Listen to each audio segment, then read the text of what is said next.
प्यारे बच्चों, नमस्कार। जेसीईआरटी के टीजी स्कूल में आपका स्वागत है।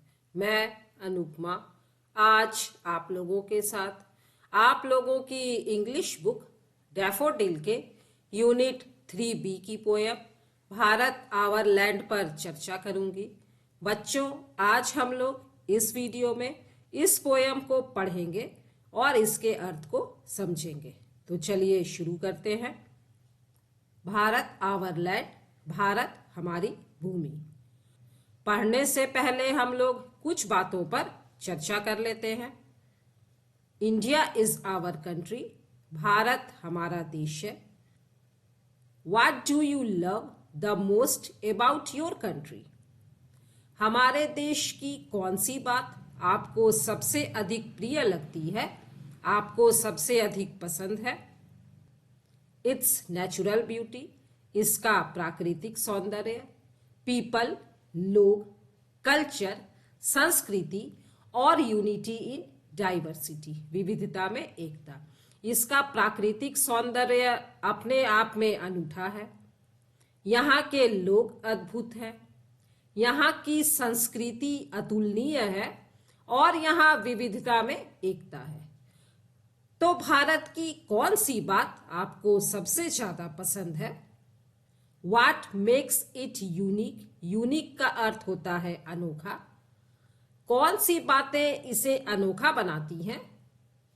Read the poem to find out for yourself. कविता को पढ़कर स्वयं जानिए। तो चलिए हम लोग कविता को पढ़ते हैं। यह कविता का फर्स्ट स्टैंजा है। पहले हम लोग इसे पढ़ लेते हैं और फिर लाइन बाय लाइन इसके अर्थ को समझेंगे। The mighty Himavant is ours, there's no equal anywhere on earth. The generous Ganga is ours, which other river can match her grace? The sacred Upanishads are ours, what scriptures else to name with them? This sunny golden land is ours, she is peerless, let's praise her. The mighty Himavant is ours. mighty का अर्थ होता है शक्तिशाली और हिमवंत का अर्थ है हिमालय। तो शक्तिशाली हिमालय पर्वत हमारा है। There's no equal anywhere on earth. इसके जोड़ का दूसरा पर्वत धरती पर और कहीं नहीं है। बच्चों, आप लोगों को पता है एवरेस्ट हिमालय की सबसे ऊंची पर्वत चोटी है और यह विश्व की सबसे ऊंची पर्वत चोटी है। इसीलिए पोएट कहते हैं कि इसके जोड़ का दूसरा पर्वत धरती पर और कहीं नहीं है। The generous Ganga is hours. Generous का मतलब होता है दानी, उदार। तो दानी उदार गंगा नदी भी हमारी है। विच other river can match her grace? Grace का अर्थ होता है सुंदर, लावण्य। और कौन नदी है जो इसके लावण्य का मुकाबला कर सकती है? गंगा भारत की सबसे लंबी नदी है।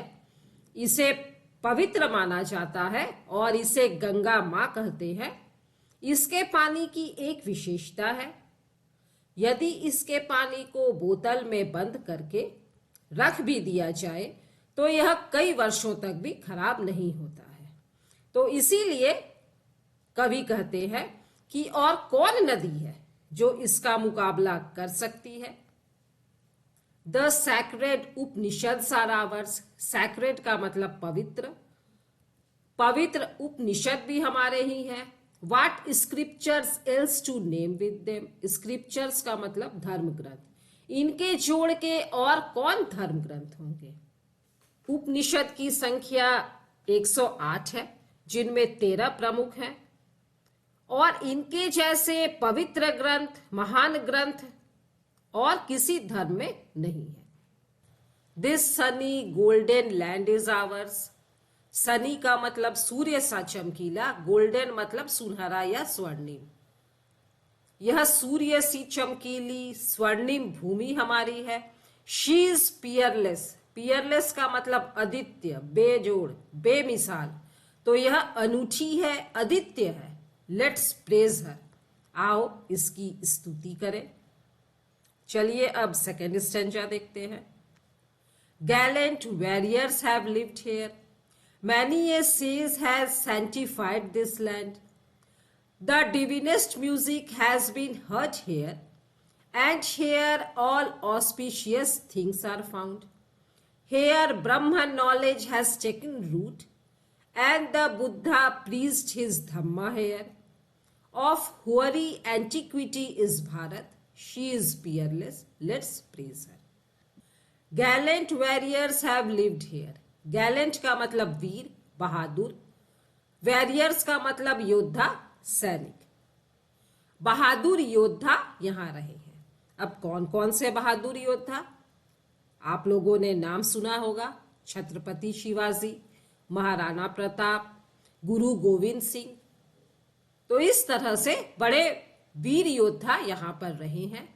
मैनी ए सेज का मतलब साधु महात्मा, हैज सैंटिफाइड पवित्रीकरण दिस लैंड। और कई साधु महात्मा हुए हैं जिन्होंने हमारे देश को पवित्रता प्रदान की है।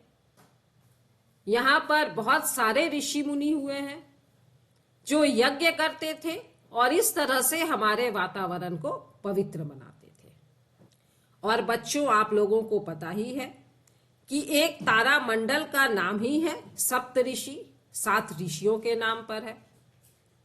The divinest music has been heard here. Divinest का मतलब दिव्य, सबसे दिव्य संगीत का गायन और श्रवण यहीं पर होता है। And here all auspicious things are found. Auspicious का मतलब पावन, पवित्र। यहाँ हर प्रकार की जीवन के अनुकूल और पवित्र चीजें पाई जाती हैं जो शुभ और मंगलदायक होती है। यहाँ पर बच्चों आप लोग देवी सरस्वती का चित्र देख रहे हैं। देवी सरस्वती को संगीत की देवी माना जाता है और भारत में कई सारे ऐसे गायक हुए हैं जिन्होंने संगीत को अमरता प्रदान की है, जैसे कि एम.एस. सुब्बलक्ष्मी, लता मंगेशकर, पंडित भीमसेन जोशी। और यदि प्राचीन काल की बात करें तो तानसेन, अकबर के 9 रत्नों में से एक, बैजू बावरा और भी कई नाम ऐसे हैं। Hair Brahma knowledge has taken root. यह ब्रह्म ज्ञान की जन्मभूमि है। And the Buddha preached his dhamma here. Preached का मतलब उपदेश देना। और यहीं पर बुद्ध ने अपना धर्म ज्ञान दिया था। वाराणसी के पास सारनाथ में भगवान बुद्ध ने पहली बार अपना उपदेश दिया था। Of hoary antiquity is Bharat. Hoary का मतलब होता है सुनहरा, एंटीक्विटी मतलब दुर्लभ या म्यूजियम या संग्रहालय योग्य वस्तु। तो भारत सुनहरा अत्यंत प्राचीन देश है। She is peerless, let's praise her. यह अनूठा है, अद्वितीय है, आओ इसकी स्तुति करें। चलिए अब हम लोग थर्ड स्टैंजा देखते हैं। Danger shall not scare us any longer and poverty shall not sear our souls. Self interest shan't drive us to meanness, and cowardly indifference shall keys forever. Here our land overflows with milk and honey, and perennial is the supply of fruit and corn. Ours is the famed Aryan land of Bharat. She is peerless. Let's praise her. Danger shall not scare us any longer. Danger का मतलब खतरा और square का मतलब डराना। कोई भय या खतरा हमें अब डरा नहीं पाएगा। And poverty shall not sear our souls. Poverty का मतलब गरीबी, सीयर का मतलब जलाना या झुलसाना, सोल का मतलब आत्मा। और गरीबी हमारी आत्मा को झुलसा नहीं पाएगी। यह कविता जिस समय लिखी गई थी उस समय भारत पर अंग्रेजों का शासन था। अंग्रेज लोग भारतीयों पर बहुत अत्याचार करते थे और यहाँ के लोग बहुत डरे हुए थे।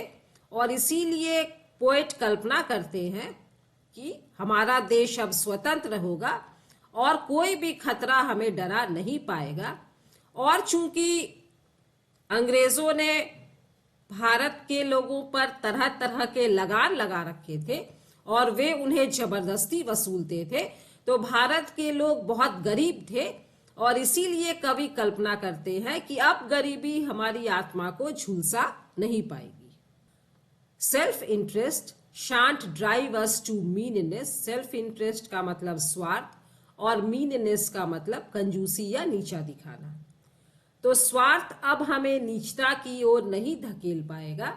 अंग्रेजों के समय बहुत से लोग स्वार्थवश लालचवश अंग्रेजों की मदद करते थे, भारतीयों की गुप्त बातों को अंग्रेजों को बता देते थे। तो कवि कहते हैं कि अब हम स्वार्थी नहीं बनेंगे और अब हम नीचे भी नहीं गिरेंगे। And cowardly indifference shall cease for ever. Cowardly का मतलब कायर, इनडिफरेंस का मतलब उदासीनता, कीज का मतलब विरक्ति या समाप्ति, और कायरतापूर्ण उदासीनता सदा के लिए खत्म हो जाएगी। भारतीय इतने बेबस थे कि उनमें एक विरक्ति की भावना पैदा हो गई थी। वे समझ गए थे कि अब ऐसा ही चलेगा और इसीलिए वे बिल्कुल उदासीन हो गए थे, किसी काम में रुचि नहीं लेते थे। अपनी स्थिति को जैसे उन्होंने स्वीकार कर लिया था। लेकिन कवि कहते हैं कि नहीं, यह स्थिति बदलेगी, हम आजाद होंगे, हम स्वार्थी नहीं बनेंगे और यह जो उदासीनता की भावना है यह हमेशा के लिए खत्म हो जाएगी। और इस तरह से कवि भारतीयों में जोश जगाते हैं। Here our land overflows with milk and honey। हमारी धरती पर दूध और शहद की धारा बहती है, यानी इनकी यहाँ कोई कमी नहीं है। बच्चों, आप लोग जानते हैं पूरे विश्व में सबसे ज्यादा मवेशी भारत में ही पाए जाते हैं और दूध के उत्पादन में भारत पूरे विश्व में पहले स्थान पर है। मतलब यहाँ पर दूध की कोई कमी नहीं है, यहाँ दूध की धारा बहती है।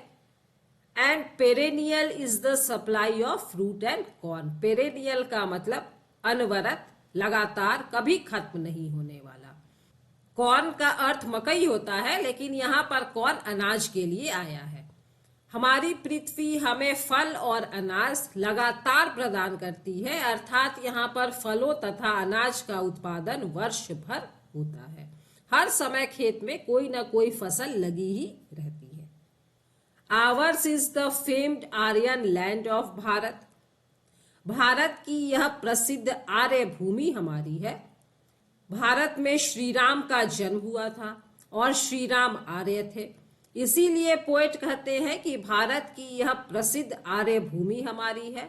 She is peerless, let's praise her. यह अनूठी है, अद्वितीय है, आओ इसकी स्तुति करें।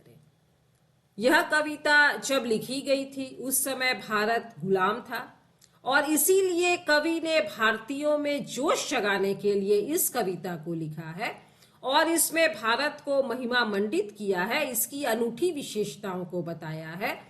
यह बताया है कि भारत क्यों यूनिक है, ताकि भारतवासी नींद से जाग जाए और अपने देश को स्वतंत्र कराने के लिए स्वतंत्रता संग्राम का हिस्सा बने। तो चलिए अब हम लोग इसके पोएट सुब्रमण्यम भारती के बारे में जान लेते हैं। यहाँ पर आप उनका चित्र देख रहे हैं। उनका पूरा नाम था चिन्नास्वामी सुब्रमण्यम भारती। जन्म हुआ था 11 दिसंबर 1882 को। मृत्यु हुई थी 11 सितंबर 1921 को। वाज एन इंडियन राइटर, भारतीय लेखक, पोएट, कवि, जर्नलिस्ट, पत्रकार, इंडियन इंडिपेंडेंस एक्टिविस्ट, भारतीय स्वतंत्रता संग्राम के सेनानी एंड सोशल रिफॉर्मर, समाज सुधारक फ्रॉम तमिलनाडु, और तमिलनाडु के थे। He is popularly known as Mahakavi Bharati, और वे महाकवि भारती के नाम से प्रसिद्ध थे। मुझे उम्मीद है बच्चों यह कविता आप लोगों को जरूर पसंद आई होगी और आप लोगों ने भी जान लिया होगा कि भारत में कौन कौन सी विशेषताएं हैं जो इसे यूनिक बनाती हैं। मिलते हैं बच्चों अगले वीडियो में इस पोयम के एक्सरसाइज में दिए गए प्रश्नों के उत्तरों के साथ। तब तक स्वस्थ रहिए, सुरक्षित रहिए, पढ़ते रहिए। Thank you.